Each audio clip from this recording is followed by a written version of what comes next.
हे चल की माझ्या बहिणीचा फोन आलाय. हां बरं बरं ताई. हो हो येता येता. काय म्हणाली ताई? तुमची ताई म्हणाले गणपती बाप्पा पाहायला आहे की ना 10-12 मैत्रिणी येणार आता तर नाश्ता करायचा या मला वहिनी करू लागायला. हा मग जावंच लागतं की, चल लवकर निघूया.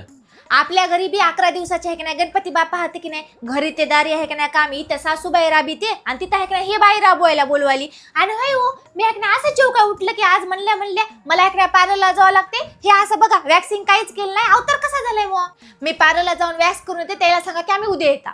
तुला आता वॅक्स करायसाठी पार्लरला जायची काही गरज नाही, कारण मी तुझ्यासाठी अर्बन योगचा हेअर रिमूव्हल क्रीम स्प्रे मागवलाय. अहो पण हे कसा यूज करायचा. हे यूज करणं खूप सोपं आहे. हे आपल्या हातावर स्प्रे करायचं आणि 5 मिनिटांनंतर पुसून घ्यायचं. बघ किती अमेझिंग रिझल्ट आहे. याने तुला काही पेन पण होणार नाही आणि रॅशेस पण पडणार नाहीत. वाव किती हे मस्त प्रोडक्ट आहे आणि याचा रिझल्ट पण किती छान आहे. हा मग आता पटकन आवर, ताईकडे जायला उशीर व्हायला. हो बहिणीकडे जायचं म्हणलं की कशा नवीन नवीन आयडिया सुचतात आणि तेच माझ्या माहेरी जायचं म्हणलं की कशी कारणं लागतात.